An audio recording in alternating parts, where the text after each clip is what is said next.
Deməli bizim burada bir şəhid anamız var və yeganə aman zaman bir oğlu var. O şəhid oldu. Nərminlə bir yerdə xahiş etdi ki, bizi qəbul etsin.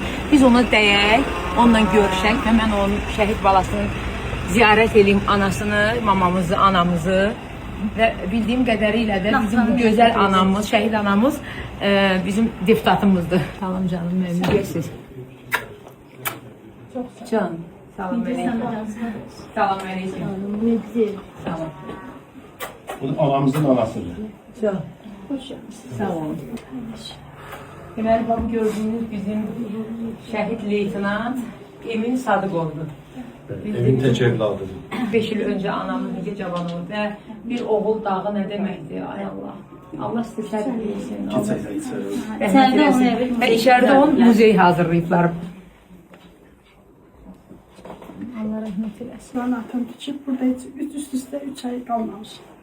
Emin şəhid olandan sonra buranı evini müzeyə elətmişəm mən. Özünün açığında bütün şəhidlərinə dəstək oldu. Hamıya. Hamının yanındadır, hamının sağ əlidir. Heç yuxunuza gəldi mi? Həmişə o mənim yanımdadır. Nə deyir yuxunuzda? Məni idarə edən Emindir. Yəni o olmasaydı, o söz necə deyərlər, ona inanmasaydım mən bu 6 il yaşamazdım.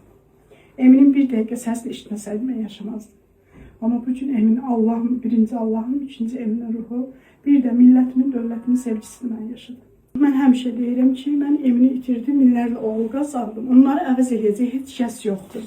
Amma Azərbaycanın seçilmiş oğlanları, qızları, şəhid qardaşları, qazilərimiz, şəhid övladları, yarları mənim balamdır. Həqiqətən mən hər kəsi öz balam kimi bağrıma basıram.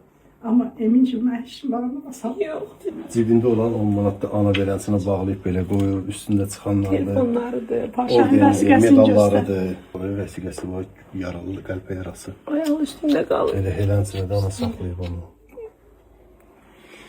Allah səbrinizi versin. Uşaq vaxtı oynadığı oyuncaq bizdə indi bunu qışqırandı. Atası 10 yaşı, rəhmətə Emin 10 yaşı vardı, atası rəhmətə gedib 4 yaşında onu düzəlmişdi.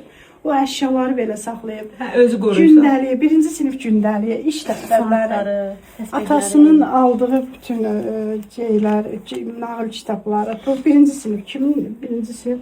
Yəni bu da bir 5 dənə kürə ev dəyişmişik biz bura gəlmək üçün. Hamısını da yığıb saxlayıb. Hamısını da yığıb saxlayıb, iş dəftəri. O qədər sərdarlı, o qədər.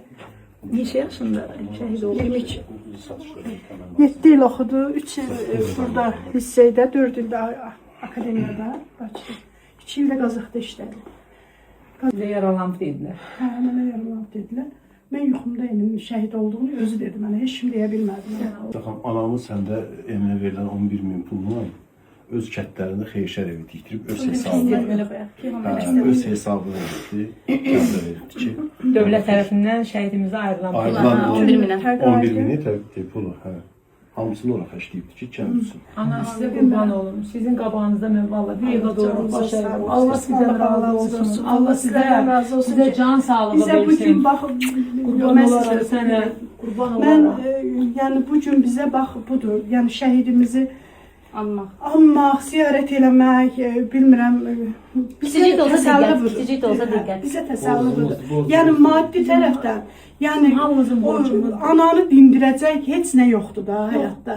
Bax dünyanı heç nə demirəm də, dünyanı mənə versinlər. Eminin ana sözünün A hərfi eləməz.